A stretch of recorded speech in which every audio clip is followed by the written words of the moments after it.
Chris, well, listen, Mark, listen, hold on. When I say, would you have caffeine today? What the hell is that up to with anything?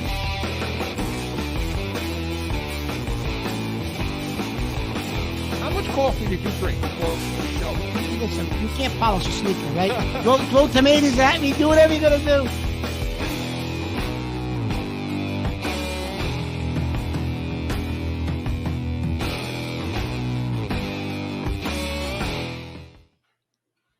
Welcome into Corso and Catone, the real deal New England feel, presented by the Pats Nation post-game show, the only Patriots post-game show worth watching 30 minutes following every Patriots post-game. Chris Corso alongside Mark Catone and Joe Guarnieri, our producer director, is joining us. And look, hey, Mark, we're everywhere. Joe, we're everywhere. We're up on YouTube, the iHeartRadio app, so make sure you check us out there, Podbean, or anywhere that you podcast. And listen, so I don't get in trouble, anywhere you find us, make sure you subscribe, get that thumbs up, and follow us on all of those outlets. So we're happy you're joining us.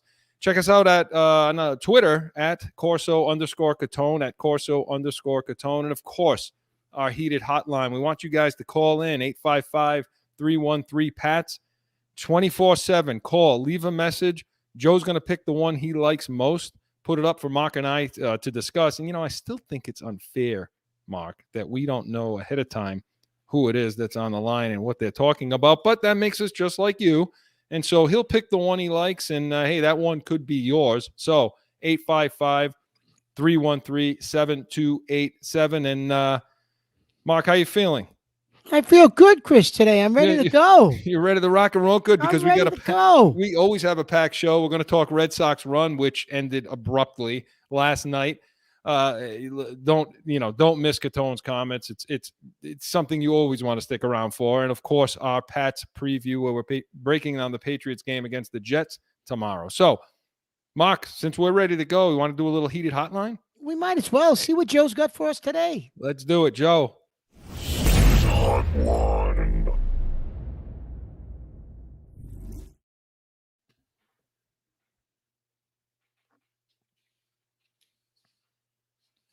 Oh, I think we're having a little trouble hearing Joe.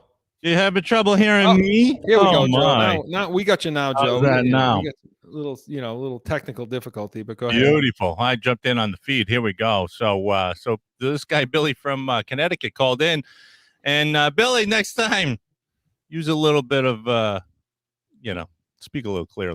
But there was bad language, wasn't there? He actually made some good points because he's passionate. I don't have a problem with the bad language, Chris. I don't have a problem with you. Don't, but they might. I don't think iHeartRadio likes that too much, no. Joe. Right? Billy, he called in. He said he did make some good points. This is why I choose some of those different topics, because I wanted to hear what you guys had to say about what he was talking about. He's like, Boston sports, who do we have to look up to now? And basically he was saying that, Celtics down 2 games, and Red Sox just went out. Patriots, we don't even know what's going to happen. What Boston sports team can we look up to? Who's going to do it? Who's for us? Who can take the lead? So basically that was the point he was trying to make, is Celtics were down and Red Sox were out. So what do you guys think? Let's start with the Celtics. I want to hear what you guys have to say about the Celtics. That's why I want to get that started. I want to see what now that they're playing. What do you think? What do you think about the Celtics? What's going to happen? Mark had a couple of choice comments in a text to me the other night, so I'll let you start, Mark. I'm going to get censored too if I say what I texted. You're going to be like Billy. Night. I'm going to be like Billy. Well, Chris, listen, they look absolutely. I don't know. I don't even know. I don't even know what to call them, Chris. But they're not. It's the same thing, Chris, we've talked about over and over with this team. They're playing individual basketball. They're too much one-on-one. There's no, the Knicks game, you give up, 140 points, whatever they gave up, 138 points. You're not playing defense. Tatum was abysmal shooting. Was he 2 from 15 from the 3-point line? There's no movement of the ball, Chris. There's 30. No easy shots. I can't stand Marcus Smart. If I have to watch a game with Marcus Smart one more time, I'm going to lose my mind, Chris. I can't stand him. I don't know why he's on this roster. I want to know who he's got pictures of. I want to know who Marcus Smart has pictures of, because I don't understand why you would keep this man on your roster and give him extensions. That's a Stevens thing, too. Yeah. That's a Stevens thing. Steven loves him. Stevens loves him. Why? You watched the first 2 games, Chris. What did you think? I just think they're going to be worse than last year, Chris, I think. I really do. They're not going to even do what they did last year. You want to know what I think? I think Jaylen Brown is going to end up better than Tatum. That's what I think. And if Tatum's going to be the kind of player that everybody thinks he is, he's probably going to do it somewhere else. Okay. You know, that's what I think. And Udoka, I mean, I like this guy. He suspended Smart for something. I don't know, he missed a plane or he didn't do something. You know, and I like that. You know, I like seeing though, because now you got these characters on. You got Schroeder to the mix too. And he's another character. Chris, him and Smart already doesn't look like they're going to get along. So that's going to be interesting to follow as the year goes on. But right? You want to come out of the gate at 7 of 30? Is Tatum? You want to come out 7 of 30, 20 points, 30 shots? They're shooting what? 30? That was at 30%? That sucks. Chris, yeah, and Chris, even worse, he was 2 for 15 from the 3-point line. Yeah, I mean, are you kidding me?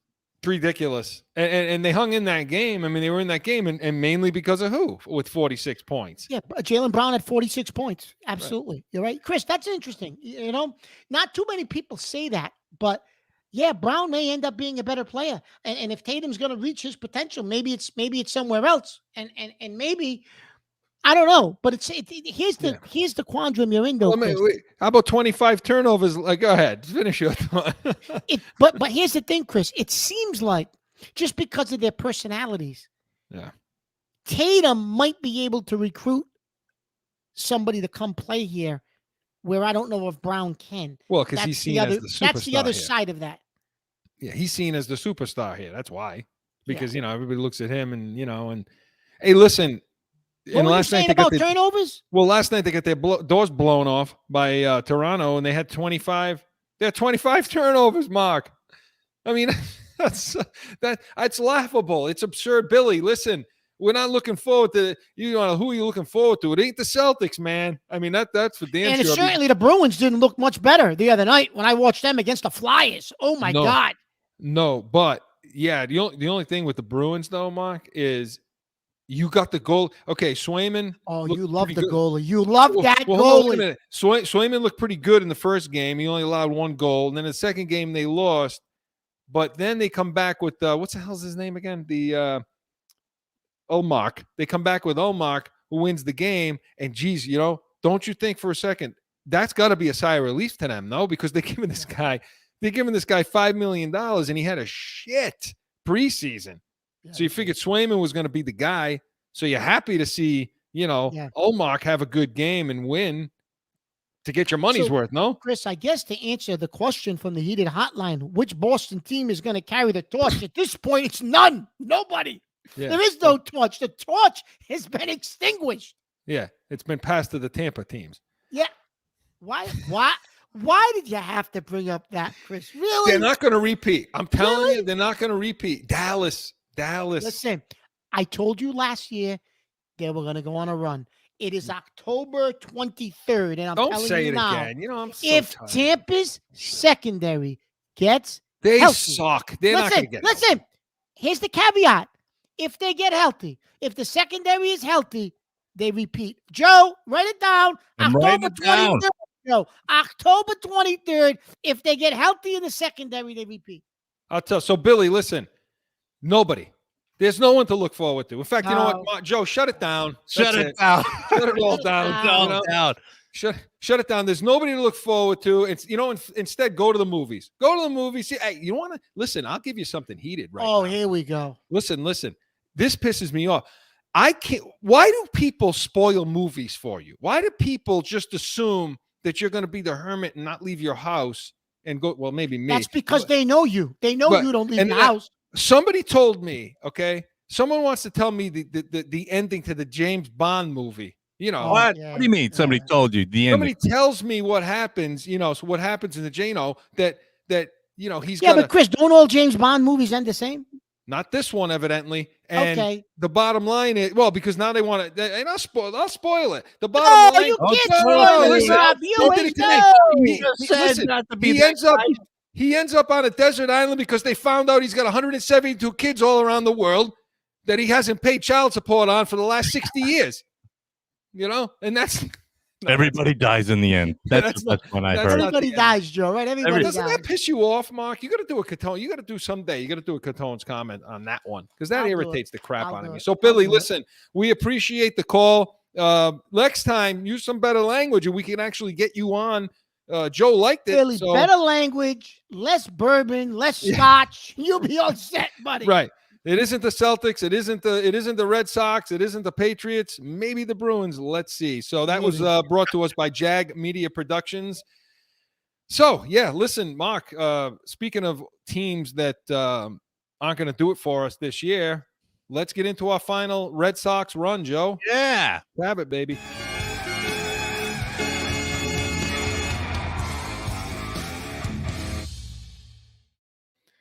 What went wrong, Mark?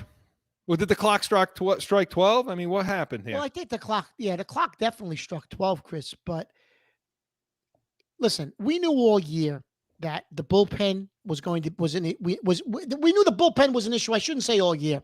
We knew the bullpen was an issue, Chris, from maybe like August on, right? It became an issue. I'm getting a text. I'm getting a text from the person who spoiled it for me right now. Here we go. Who's listening to the show? Good. I'm so sorry. Tell Mark not to yell at me. Go ahead. Yeah, Mark. we'll get him. We'll get him. Listen, Go ahead.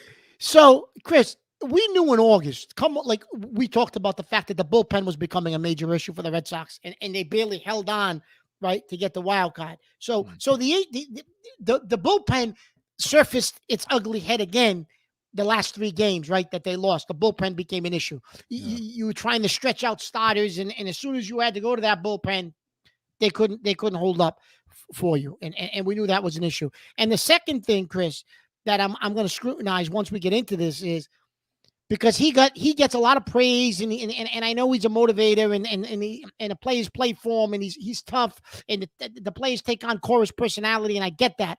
But Cora, following the goddamn manual that they follow now with this analytics, they got the manual, they got the iPad in front of them, and they follow those goddamn analytics to a T, and it's like your robots managing. Got him in a little bit of trouble in this series. And he made some managerial mistakes, and I'm going to call him out on, Chris, that I think may have cost them at least possibly one game. And what did you see the big ones were? What'd you see? Chris, first of all, in the game that Sale pitched, and he was kind of nonchalant about it, Cora, in his press conference, when there were men on second and third. The DH Valdez is up. Right, that kid, they couldn't get him out, Chris. Alvarez, the kid Alvarez, they couldn't get the kid Alvarez out. So there's men on second and third. Alvarez is 2 for 2. He hit a bomb home run and he hit a ball off the wall. 1 out. Rather than walking him, intentionally walk him, load the bases, and play for the double play to get out of the inning. Cora pitches to him. Boom. Hits another shot down the line. Double. Drives in 2 runs. And then that, Chris, opens up the floodgates. They end up scoring like 4 runs in that inning. Sale gets taken out of the game. But and when asked in his press conference, did you ever think of walking him? Absolutely not. Absolutely not, he said. Absolutely not. Why? Because he's following those dumb analytics that says Sale pitches to the left-hander. That's bullshit. When Sale hasn't gotten him out all goddamn game, you use your, like you say, Chris, the eye test. Chris likes the eye test. Use the eye test. Use your brain and say, he can't pitch to this kid again. I got to walk him and play for the double play. Yeah, no, listen. And that's opened that game wide open, Chris. That opened that game up and changed that game. I don't care what anybody says. Oh, no, I agree with that. I mean, you were saying it over text, they're going to walk this guy, right? I'm like, it doesn't look like they're going to. Or at least, pitching around him. Something. Do something. Pitch around the guy. See if you can get, with guys on, you're afraid to do that too because you don't want to throw a wild pitch, something like that. Mark, yeah, right. Put him on. Like, what do you, play baseball. That's managing one-on-one. You play for the double play to get out of the inning. Hey, listen, we gave Boone so much shit for that and that third base coach, and we got to give it to Cora too. I mean, Christ. And Mark, the players, the base running. Oh, you finally saw the issues at first base. Okay. Chris, that's another managerial issue. Okay. So, so he makes the error in what was last night was game 6. Game 5, Schwarber makes those 2 errors at first base, right? The Right. last game at Fenway makes those 2 errors at first base, keeps 1 inning alive, allows them to have a big inning, right? Okay. It was last night too. Was it him who threw the ball on the double play? It didn't cost them, but It didn't cost them. It didn't cost them, though. But, Chris, you have a right fielder, Renfroe, who is horrendous. He's in a slump to end all slumps. Verdugo is a good outfielder, solid defensive outfielder. Move him in the right field. Take Schwarber, who has started like 550 games in the outfield, in left field, in his career. Put him out in left field and put Dahlbach at first base last night. Mix the lineup around a little bit. Yeah. Bring in a better defensive first baseman. You take Renfroe. You take Renfroe out of the lineup. He's hitting like shit. Anyways, get him on the bench. I think he's hurt too. He may be. But mix the lineup up, Chris. It's game 6. Mix it up a little bit. Play around with your defense a little bit. Maybe you Spock this team. Instead, he kept the same exact lineup. Why would you do that? Like, Schwarber is an outfielder by trade. He would have been okay out there. Move Verdugo to right field and get Renfroe's ass on the bench. Put Dahlbach at first base. You get some defense, a little bit of hitting maybe. I mean, I know Cora, Chris, I think made a bunch of mistakes in the last 3 games. Yeah, but the players too. I mean, look, that last night when they were down 1, I mean that was such a cluster on the base paths. They were down 1, and I think it was the 1st and 3rd, wasn't it? Yeah, when they were down. Okay. Why, but Chris, why? But Hold why you? Was he given the steal sign? No, but who was that now on the base? The kid on the base was Vasquez. On a Vasquez. 3-2 count is going to, instead of holding, he's going to 3rd. But I don't have as big of a problem with him trying to steal because it was a strikeout throw him out deal. It was the double play. But do you play conservative, Chris? Well, in that, listen, in that I don't have such a problem with him taking the stealing. But the execution of it was so bad. Like, in other words, he was walking off to get the lead when the pitcher was into his wind up. You're right. That's if you're going to do that, you're going to do it like you're really trying to steal a base. And he just barely got him out. Christ, get the lead. Do it. I mean, the execution was so bad. Yeah. And at that moment, you knew. At that moment, you say, you know what? This is it for them. Like, they're starting to Mark, my opinion real quick on what happened. They started to do things. Their approach became different in this game. It went back to the way it was when they were in that bad stretch. You know, they were all of a sudden they were going to be like, their approach completely broke down.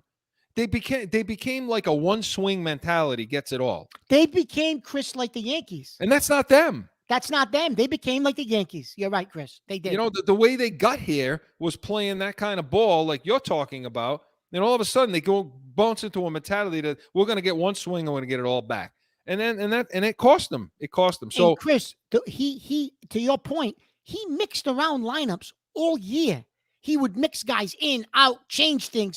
That's what he did, and that's how they won. And then all of a sudden, you're standing pat in the playoffs, like they went away Chris. from it. Yeah, yep, and so now, since the end, moving forward, look, the bottom line for this team, in my opinion, if you want to get better, Red Sox, the bench is awful. You know, Santana, Shaw, Dahlbach, they got to get better on the bench.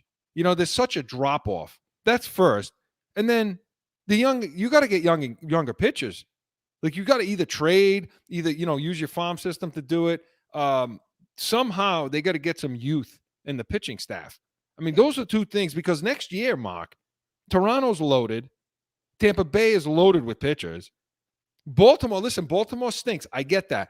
But they got the best farm system probably in the league. Baltimore's probably a couple of years away. But right. Baltimore in a couple of years, they have those guys develop. You're right, Chris. With. And then New York, I don't know what the hell's going to happen with New York, but Boston, they may not make if those of you out there that are thinking, well, they did this year, so next year we should get to the next step. No, I don't think so. I mean, that's a team that may not make the playoffs. In your opinion, Chris, did they overachieve this year? Yes, I think so. Okay. I think so, and I think that next year, I think they're going to be exposed, and I think they may not even make the playoffs. Chris, your guy looked good again last night, though, coming out of the bullpen. Houck. That Taylor Houck, he didn't pitch bad. They need more of that. He's going to They be a need more starter of next that. year, Chris, without question. He has to be. Yeah. Well, I told you my opinion on relievers and stuff. That's what this is a game of relievers now. Just stack your entire roster with relief pitchers. The Do hell you with starters. know the other night that kid that pitched for Houston in Game 5 is the first pitcher since there's only been 2 pitchers the whole playoffs, Chris. The kid Webb from San Francisco and now the kid that pitched in Game 5 for Houston are the only 2 pitchers in the entire playoffs, all the games played so far, that saw a batting order 3 times. 3 times, To yeah. your point, Chris, it's become a reliever's game. So why pay starters then? Pack your team with relief pitchers then, and just start with relief pitchers. A long guy, a short guy, you know what I mean? Like, what the hell's the point of spending the money there? You know, go give it to the hitters and stack them. So, hey, Mark, Chris, real quick, before we get off of baseball, real quick, because I have a question for you too. How the hell did they re-sign Aaron Boone? 3 years. Oh, good I almost God. threw up. Oh, good God, Chris! I swear to God, I think I threw up in my mouth a little bit, Joe. I can't even go there. I can't. And they got rid of some of the bench, and they got rid of some of the assistant coaches, which is what you said would happen. They got rid of the assistant coaches, which is fine. They needed to. That's what you said would happen. They're going to can some assistants, they're going to keep this jackass, and they're going to have another crap year. Watch. And we'll get into this more when we do a baseball kind of hot stove type of stuff in a little bit. But once the World Series is over and we'll have a show where we can analyze off season for Yankees, Red Sox, and we'll get into it. But Chris, I don't believe they signed him. Mark, 20 seconds. Yep. The guy last night, the rookie, the Garcia. Tell me how it is he gains 3 to 4 miles an hour on that pitch in his fastball. Chris, how is that possible? Because they said it was an adjustment in his motion, his windup, because he has a bad knee. And they adjusted his leg and his body placement. So when he came off the rubber, he wasn't putting the tension on the knee. So he had a little more spring and it wasn't hurting him. Yeah. That's why they said he got the extra velocity, Chris, because they fixed his motion because he has the knee that was injured, and he came back from that injury. And they said the last game he pitched, it was hurting him. That's what they said last night during the broadcast. Well, I'm going to take you for what it is. I mean, how else do you get that kind of mile extra? I mean, you can't. There's nothing you can take. There's nothing you can put on the grip to give you that much. You're never going to get 3-4 miles an hour. I'm guessing it was his windup, Chris. Yeah. So, and listen, hey, we're going to get the break Chris, because before we switch, Cora in his press conference after Game 5 said they asked him something about Houston. And he said, yeah, they made some adjustments. They made adjustments. And they said, well, what did they do? Well, they did X, they did Y. He almost insinuated. I took it as they were doing some, I don't know if it was sign stealing, cheating. I don't know. His response. Oh, the whistles? It wasn't whistles. But his response was very strange, Chris. It was almost like, yeah, they're doing, like, they're sign stealing. I don't know. It was very strange. His response, I just took it as strange. And I'll leave it at that. Yeah. Look, I feel like Cora. Wants. He's going to run so far away from anything to do with stealing, sign stealing, all that crap. He's not. That guy's not. They talked about the whistles, right? You can hear whistles blowing or something right before the pitch, and I don't lend any credence to that because there was one time they do. I don't think Houston when he was in the windup. Chris, I don't think Houston. No, the ball was being released, and you hear this whistle. I mean, the hitters are not going to pick up on it that quickly. Chris, listen, but Cora wants nothing to do with Chris, any. He runs away from that crap. And Boston won't go anywhere near that again. They can't. I don't think they would attempt that again, Chris. They can't. Well, let's see. So, Red Sox fans, tune into the Hot Stove. That's the next time we'll probably talk Red Sox baseball. But our Red Sox run was presented by Special Sauce Podcast. Startup finance and drive yourself to success. SpecialSaucePodcast.com. Hey, listen, Mark, Joe, my doorbell's ringing. We got to get the break because I feel like I think they're coming to take me away. Mark. You may end up having to do the rest of the show on your own. Let's get back after they take me into custody.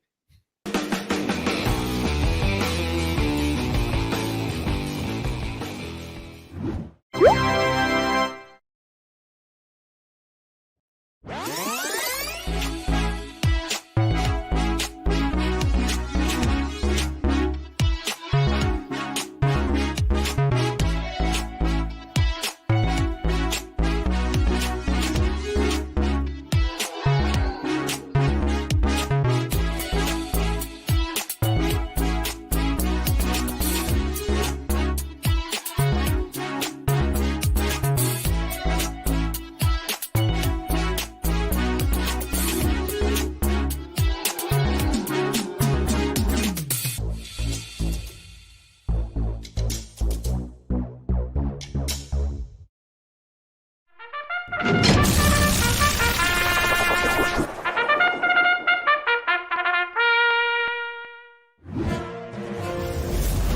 dun, dun. Okay. Listen, as you can tell, my backgrounds have been changing the last couple of weeks, right? I'm in a different location. So I got some construction going on. I bought out some properties. I got some construction going on. So I'm bouncing around, right? Looking at, so just because everybody must be saying to themselves, what the hell is he doing? So my backgrounds are going to be different for a few weeks more until everything settles in. But that brings me to my point. I thought you got kicked out of your house. Would you please? I would have called you for legal advice. Listen, so now I got a lot of construction going on, a lot of people in and out doing different things, right? So you would think when a guy comes in or when workers come in to do the job, that they have the tools they need to do the damn job. I had an electrician coming in. He's cutting some holes. He's doing some things to put recessed lights in the ceiling. And he's doing whatever. I'm here. I came home from work. I came in. I don't know what day it was. I'm here. Right? I come from work. And he's looking around. And he says, you got an extension cord? An electrician is asking me for an extension cord. What? I looked at him and I said, an extension cord? He said, yeah. I said, oh, all right. Yeah, I got one. Yep. I go get the extension cord. I give it to him. He says, no. This one's no good. I said, it's like an extension cord. What the hell are you talking about? It's no good. He said, no. I need the one with the 2 prongs. This is a 3-prong. 2 prongs? 3 prongs? You're a goddamn electrician. You don't have the goddamn tools to plug in whatever you're using to cut the hole in the ceiling. And for what you're charging me, you want to be buying me goddamn 100 electric cords. What? Okay. I said, yeah, I got that kind of extension cord. Don't worry about it. I go get the extension cord. I give him the extension cord. Okay. Now, like 2-3 days later, I got a plumber here. And the plumber says, do you have, he was looking for something. He was trying to take the toilet off. They're replacing all these things in one of the bathrooms. I want different, my wife wants different colors. No good. The colors out of here, no good. She replacing colors. Okay, what else? You think the home goods bill, wait till you see this bill, Chris. So now, he's doing something. He says, well, you know what? I got to plunge something out of this. There was water in it. It's not clogged or anything. He said, do something with water. I don't know. He said, before he pulls everything out, he says, do you have one? I said, what? You're the plumber. He said, well, that's not in the truck. I said, yeah, okay, yep, let me go get it. I can't screw a screw to a wall, but they were asking me for tools. I bang a hammer, I bust my thumb, and you're asking me for goddamn tools. Are you kidding me? And that's your profession. That's your job. And you don't have them. I go in the garage, I get it. I said, here you go. Yep, here you go. All set. You're going to give me a discount for that? Nope, you're going to stick it to me some more. Okay, Chris, you're an attorney. How do you go to your job without the basic necessities if you're doing work as a contractor, construction, electrician, plumber? You're going to go to the courtroom without the basic necessities to perform your duties in court? Like, I don't seem to understand, Chris. Nothing drives me more crazy. I lost my mind this week. Lost my mind. And that's difficult to do, for me to lose my mind. I always have my pen. Okay. A pen? What the hell is that, Joey? A pen? Look, you know what it reminds me of, Joe? You ever see the Seinfeld episode when George has to get the Phil Rizzuto out of the ground, out of the cement? He buried it somehow, and he hires those clowns to do it. Yeah. The electrician, he says, yeah, you got to We can plug it in. You just plug it in. Holes. I need holes. He tells them for the out. This is what Mark got over there. Mark, it sounds to me though. It sounds to me like, where did you find these guys? Just so I'm just listen, the contractor. Joe, I can't imagine where he found these. No. The contractor went down to Broad Street and picked them up. No. Listen, the contractor subbed out the work. They're legitimate guys, but I'm like, Jesus Christ, I don't understand it, Chris. They sound legitimate. I don't understand that. I'm waiting for the home goods bill. I'm waiting because the whole joint is going to be redone. I'm waiting for the home goods bill. You make sure they're not selling anything out of the back of the truck while you're looking for extension cords for the Mark. You know what I mean? It sounds to me like these basic necessities. I don't understand it. It's a basic necessity for you to be a plumber or a goddamn electrician. He's lost all sense of reality, Joe. I mean, we thought he did before. What we need to put up on the site is, Mark, you need to take some video of you, not them doing the work, but you watching them do the work. Yeah. I mean, since you brought it up, you opened it up now. Joe, we need to put something like that together because I think the people out there would be interested to see his reaction to everything that's going on behind him right now. Yeah, but I seriously, though, from one of our listeners, Paula writes in that she asked if Mark wants her to write a letter, and I know she is. Mark, you got all the support. You got Paula. Thank you for the comment. Mark, you got lots of support out there from our listeners. They're willing to help you out. You know, they're willing to help you, Mark. So, listen, my grandfather always said, you can do anything if you have the right tools. That's a smart man. He was a smart man. And luckily for Mark, he's got all the right tools for the people he's actually paying, you know? So yeah, I'm glad you said paying, Chris. That's the key word, paying. That's the key. But Mark, next time again, you know, try to find, don't go down to Broad Street and find people just on the side of the road and put them in your car. I mean, I know the cheap are doing it that way, but you may want to just, you know, open the wallet just a little bit more, right? You know, next Broad time. Street, in this scenario, Broad Street is the equivalent of Martin Luther King Boulevard, like everywhere else in the country. Yeah, no, listen, every city, okay, every city in the country, any place you call South, whatever, it's not a great location. I mean, let's just put, you know, I'm sorry, I'm not trying to offend anybody, but that's just the reality of it. South anything, that's what it is. In fact, Mark's so upset he's frozen. Frozen. Oh, there he is. All right. So listen, we want to hear from you. Contractors out there, send to Mark, you know, Corso, what is it? Corso.Catone or Corso Catone at gmail.com, right, Joe? Give him the right one. Oh my God. Joe, he doesn't even know email him. How many? Good thing you only bring a pen. Corso.Catone at gmail.com. Attaboy. Everybody send it. Don't deflect. Everyone send to Mark their idea, their contractor, somebody they use, you know, that can help him out. I want you flooding that for Mark. He needs the help he can get. So Catone's comments was presented by Corso Law Group, Arizona's leading criminal and traffic law firm. CorsoLawGroup.com. Allow us to be your voice. When we come back, Joe, Mark, we're going to preview that Jets game. It's Jets week right after this. It's that time again for a timeout for a message from one of our sponsors. No one ever thinks they will be in the need of a criminal or traffic lawyer, but things happen. Corso Law Group is Arizona's leading criminal and traffic law firm. Their 20-plus years experience and attention to detail has helped thousands of people all across this great country who found themselves in a situation in Arizona. So whether it's a traffic ticket or if you need reduced DUI or more serious issues, call or go online to CorsoLawGroup.com and talk with these expert attorneys who I know will help you. Corso Law Group.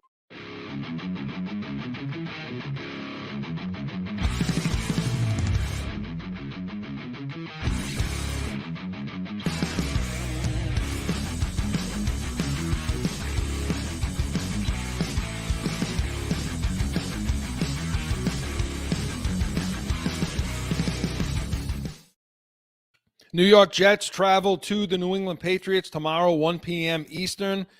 And New England's going to be trying to get their first home win of the season and trying to avoid going 0-5. And I'm not even sure the suck Patriots of 90-91 dropped 5 in a row. But I don't that's think they what's did either. No, that's what's going to be happening tomorrow. And Mark and I, make sure you tune into the Pats Nation 30 minutes following. Will you be with us tomorrow? I will be back. I'm back. Mark and I will be on 30 minutes following for all the post-game coverage. And let's hope I'm wearing the proper shirt that has the logo, which means it was a good day. Although, Mark, I have to tell you really quick before we get into the analysis here. I had a text from not a text. We had a chat or whatever, an email in from one of our loyal listeners that said, for my own entertainment, he said, this was Steve who listens a lot. For my own entertainment, I would really like to see a Pats, the Pats Nation if the Jets beat the Patriots. So he wants to see us in that situation. I don't know if let me tell you something, Chris. It's going to get real ugly tomorrow if they lose to the Jets. Real ugly. Well, I'm assuming you have a lot of pent up frustration that you need to get out. I do, but I can't get into all that today because it's a preview show. No, I almost took over Catone's comments with that pent up frustration, but I felt as though I had to talk about the construction. So let's break this down, Mark. So look, I mean, like we do every week, let's talk about the matchups. Yeah. What we're talking about. To say nothing of the injury report. There's 14 guys that are questionable. 14. Mark, I went around the league and I looked at different teams. What they're listing: 3, 4. I think the most was like 6. They have 14, Mark. Chris, listen. 10 of them on the defense, by the way. You know what that is, though, Chris? I'm going to tell you something. That's the mark of a soft team, okay? Yeah. Because, listen, you remember back in the day in 2002 when we won our first championship, 0-1, right? Mm-hmm. It was the Rams came in here on a Sunday night, right? And after that game, not thinking they would ever have to face us again, Mike Motz says, that's the most physical team we've ever played. Like we were sore for like weeks after that game. That was the most physical team we ever played. We've played all year.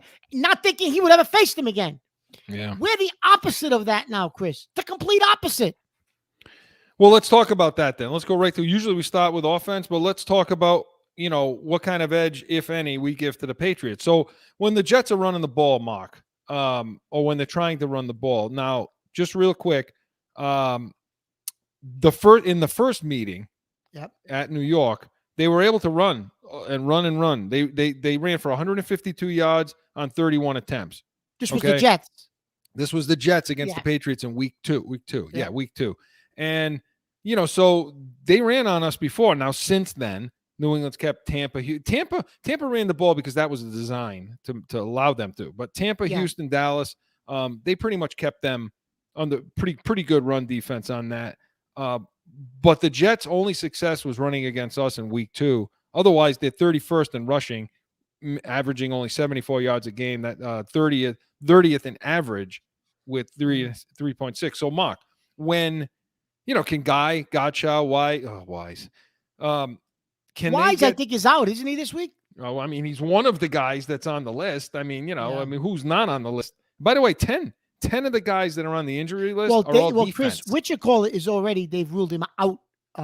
Jones and Wade. Well, Wade had a concussion for about 600 weeks. So he's been out. Yeah, that's weird that he's still in concussion protocol. I mean, and again, if his head's that screwed up, stay out. Fine. And I'm guessing, Chris, it has to be because with all their problems at corner, he's got to be legitimately hurt because you would definitely have to bring him back at this point.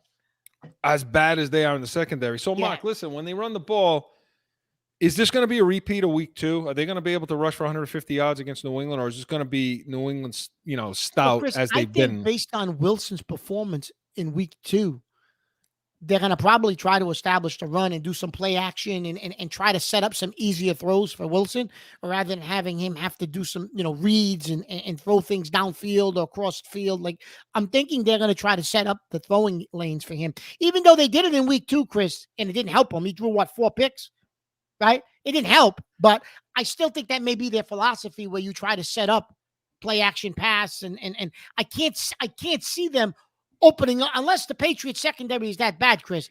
I mean, are they going to open up the field? Joe, the banging must be going on in his brain now with the hammers. I asked him whether or not they're going to be able to run the ball against the Patriots. He's talking to me about opening up the pass right now. No. I'm saying they're going to have to run the ball, Chris. I mean, Okay, I'm assuming, you know?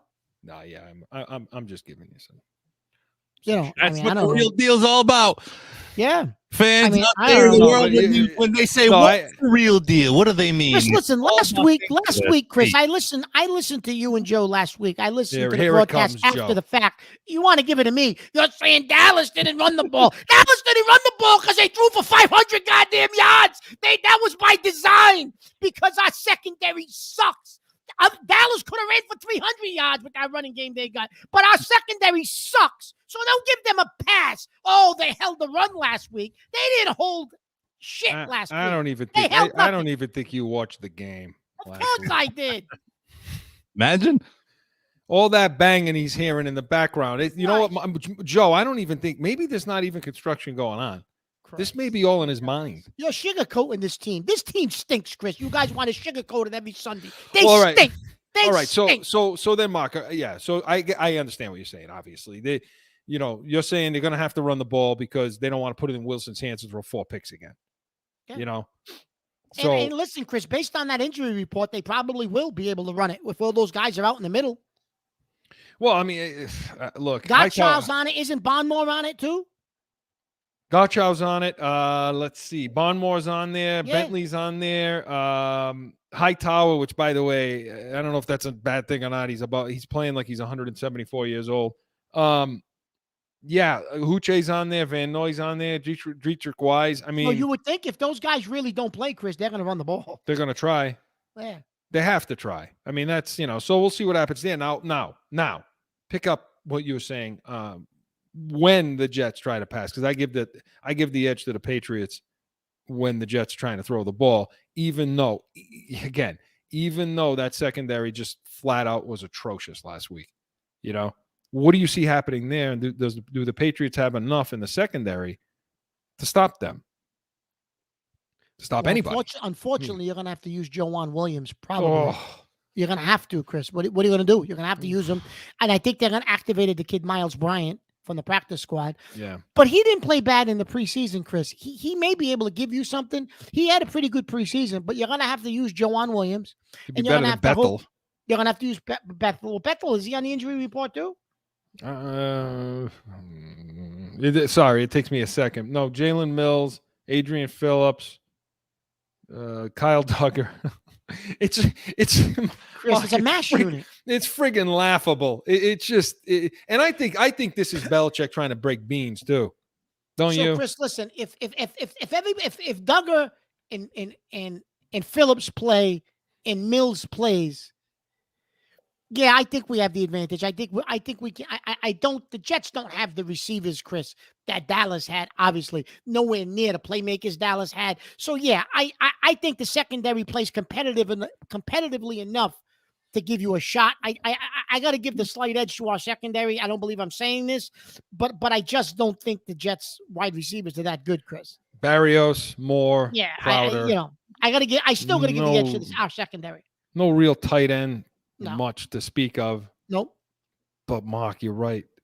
And yeah, no, I know you didn't get the chance to be on, and I know your stiff would have been the same as mine was, which was the entire. Oh, it absolutely secondary. was the secondary. It absolutely was. 450, 445 yards. Mark, they allowed 560 total yards. Listen, they allowed the run. We talk about Dallas saying they didn't have to run. They still rushed for 122 yards last week. I mean, But Chris, that's like the word. That's the most yards I think a Bill Belichick team has given up ever as a Patriot coach.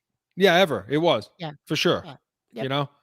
So okay. So and before we flip to the offensive side, so again, yeah, I mean, we give the Patriots the edge in defense, generally speaking, but Christ, man, I mean, if they play the way they did last week, they'll get beat by the Jets. Now, special teams, I still give it to the Patriots if they can stop getting their punts blocked. Chris, when's the last time the Patriots have had 2 block punts in a season? Not even in a season, in 6 games. Is it the 90s? I don't know. I don't have that stat. I don't. I was afraid to look that stat up because I feel like it's going to be, Chris, Hugh that's the bad. Hugh Chris, Millen days. Chris, that's bad. Yeah. A Bill Belichick team, you're allowing like you said, 2 block punts in 6 games. Yeah. And Chris, it's not even that. The special teams, every time they're coming out for special teams, Chris, they're running guys on and off the field. Like they're not even organized on special teams. It must have been, that had to have been during the McPherson days, when they were being coached by McPherson and Orthwine. Orthwine was the owner of the team, and they almost moved to St. Louis. My guess is it has to be something like that because they sucked pretty bad back then. Yeah, but Folk, is carrying that. The kickoffs have been good. The kicking game has been pretty good. And when he does get punts off, his average is good. The punter.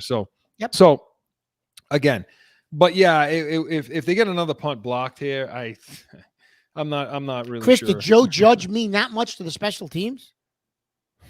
No. Okay. No, I don't think so.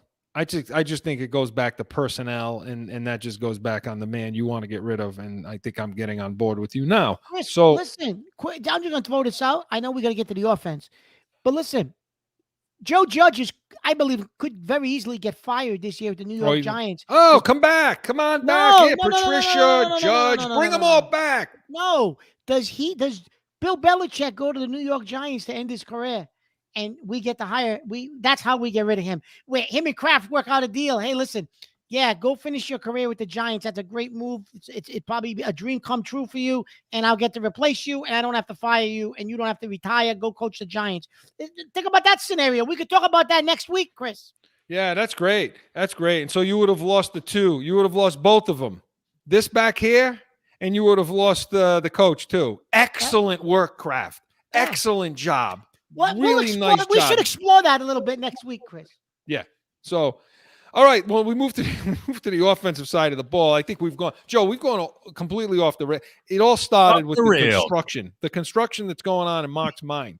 That's what I love. Don't believe it. Don't believe it. He's got kicked out of.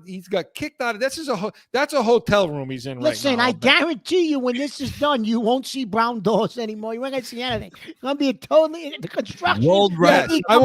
We won't see brown doors because you have been let back into your house again. Yeah, well, maybe. Anyway, listen, Mark. When the Patriots are running the ball, I mean, we're going to do the offense now. Yeah, we're going to do what? He said he was switching offense, Joe. Why? You got something you want to show?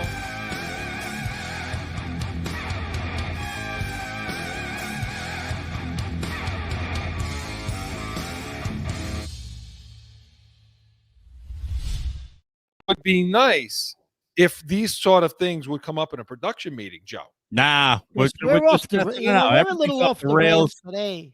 No, because he's the first guy to bust our chops, right, Mark? You got to get my back here. He's the first guy to bust our, like Mark says, break our beans. Okay, when we spit on the microphone, or he ends up in a hotel room like he is now. You know what I mean? That's going to be the next segment, Breaking Billy's Beans. Right. Yeah. How do we play every sport without the analytics? Hey, tune in next week because we're going to have a new segment. We're going to have a new segment. So we're going to, it's a tease, right? We're going to keep you on your seat. Tune in because we are going to have a new segment. Chris, so go talk to me, Mark, about the running game, Chris. Yeah. I think we should be, I think we should be able to run the ball, Chris. I think the offensive line, believe it or not, and I'm afraid to say this, actually the last 2 weeks, has played a little bit. Don't get me wrong. Jones is still getting killed. But I think we've been running the ball a little bit better the last couple of weeks. Harris ran for the second 100-yard game. And I think, Chris, you're going to see Stevenson get more into the I like him. Yeah.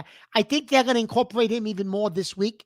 So I think the combination of Harris and Stevenson, I honestly think, Chris, you could see 150, 200-yard day out of the running game this week. I do. I like Stevenson, man. I do. I do and especially like in short yardage on the goal line. Yeah. He never goes backward. No, I like him a lot. I do. Never. And Harris is doing his thing, his second 100-yard game. And look, I think Harris is a little banged up, Chris. He is, but he's still bringing it. He's got that rib problem, but he's actually, listen, he's not. He's one of the few guys that's not. There's only 4 guys that are from the.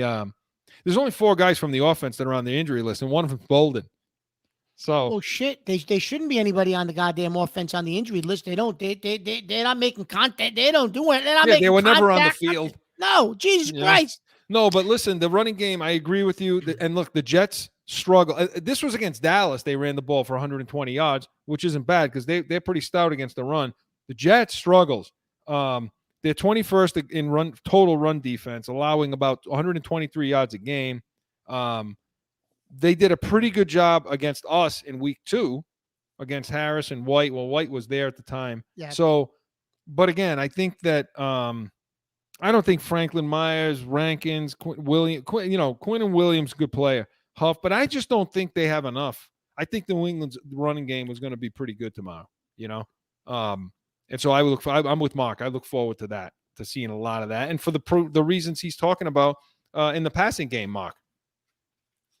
Yeah, I think, Chris, listen, they got to protect him, though. Please, can they at least protect this poor kid? Jesus Christ. I mean, that shot he took last week, Chris, he got he got hit last week. That kid that came off the edge for Dallas, I didn't think he was getting up. No. I mean, Jesus Christ. I put a little bit, when we talked in the postgame, Joe, I put a little bit on him for that because I felt like the more experienced quarterback would check out of that, when he saw the front way it is. And maybe check check with me and actually throw to the same side the blitz was coming from. But damn, Mark, I don't even think he had a moment to even do that. Yeah, it was ugly. Have you ever seen that movie, Any Given Sunday? Yes. There's that one moment where he finally gets into the game. I love the speech. Inch by inch the inches. by Pacino. Those are the inches. But there's this the one inches moment. you need are right in front of you. No, I can't do it for you. Right, go ahead. No. I was just making a point that there was this one moment where they get into the camera of the point of view of the quarterback when he first gets in the game. He throws up and stuff, and it's moving. You want to so run and fast. hide. Yeah, I'm like, that's got to be the best depiction of what it actually feels like to be on a pro team in one of these situations with those guys coming at you 300 plus pounds, right in that situation, moving so fast. It's like I don't know. I don't know who could step out and read something and move. He got hit. He got hit so hard. Tony Romo felt it in the booth. I'm telling you, Chris. It was like you remember that movie Slapshot? Yeah. Okay. When the goalie comes in and he's doing this in the locker room because so many pucks were hitting him in the face. This is what this kid is like now, right, Mark? Yeah. Listen, Chris. Here's the thing, too, right?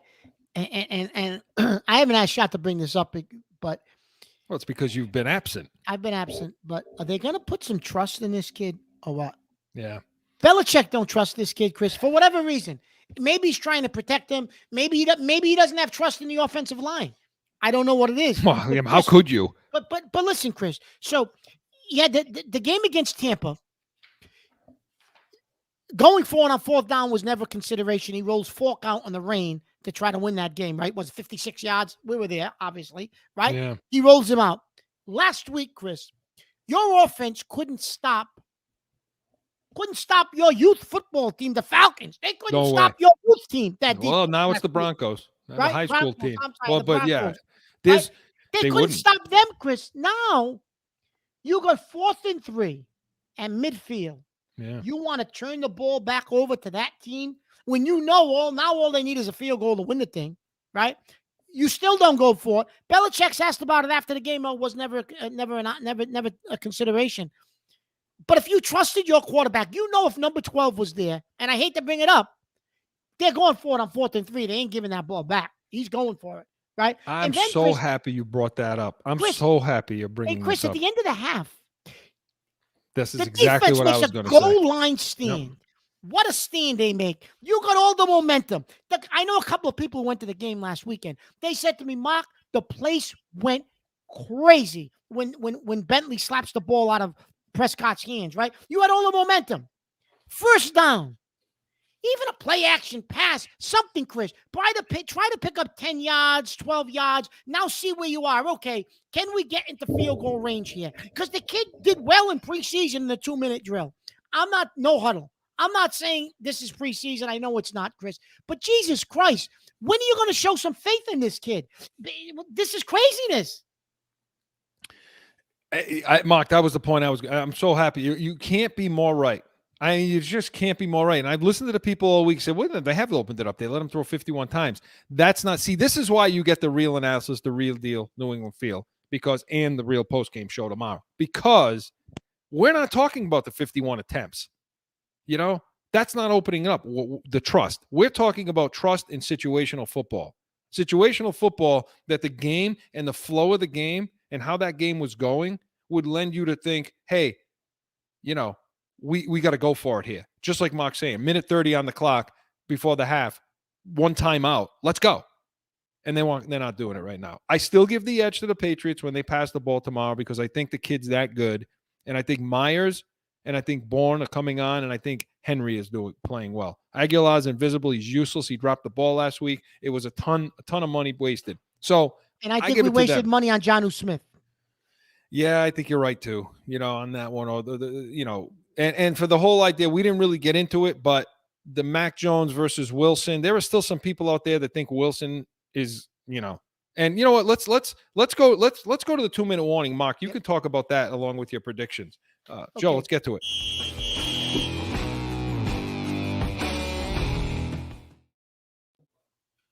Chris, I still believe that Mac Jones is a better quarterback than Wilson. I just think Wilson reminds me a lot of Drew Lock with Denver. I said it in the draft, Chris, coming out of the draft. I couldn't believe they were wasting a second-round pick on him. I still think Jones is a better quarterback. My prediction, Chris, I'll get right into it. My prediction this week, 31-17 Patriots. They're going to score 30 this week. I predicted last week they would get to 30. They almost did. I'm going to go 31-17 Patriots. And I think they have to win a game at home, Chris. They have to. Yeah, I mean, I got the Patriots winning this game too. I have it a little lower. I got a 24-13. I think the defense is going to bounce back. They have to. They can't get any worse than they were. So I think they're going to bounce back for that kind of thing. And to me, look, again, yeah, I want to see them trust him in more. I think it's too soon to tell on Mac Jones versus Wilson. I still think it's a little too soon. I think they're allowing Wilson to do more stuff over there, so it's kind of skewed that way a little bit, But I think ultimately Mac Jones is smart, more intelligent, and I think eventually that will win out on this. Again, 24-13, that's my prediction. And listen, make sure you tune next week. We're going to have a new special segment we want you to listen to. But, Mark, we have some people to thank today. I want to thank the good people over at Special Sauce Podcast, Start Up Finance, and Drive Yourself to Success, specialsaucepodcast.com. I want to thank Jag Media Productions, Studio 42 Designs for all your graphic design needs, studio42designs.com. CORSO Law Group, Arizona's leading criminal and traffic law firm, CORSOLawGroup.com. Allow us to be your voice. And Mountain View Home Watch and Security, Scottsdale's leading watch and security firm. And Joe, hey, want to thank our producer director. Did a nice job, Joe. Excellent work as always. So join us tomorrow for the Pats Nation, the Real Patriots postgame show. And that's going to be brought to you by this show, Corso and Catone, airing every Saturday at 7 p.m. Eastern, the Real Deal New England feel. Again, Mark, Pats Nation, 30 minutes following that Jets game. We're going to have all the post-game breakdown, including Mac Mania, Coach's Corner, and our Sunday Stiff. So make sure you tune in to that. And also, again, Corso and Catone, the Real Deal New England feel, Saturdays, 7 p.m. Eastern. We're going to preview the Patriots-Chargers game coming up. So for Mark Catone, Chris Corso, Joe Guarnieri, enjoy the game, everyone.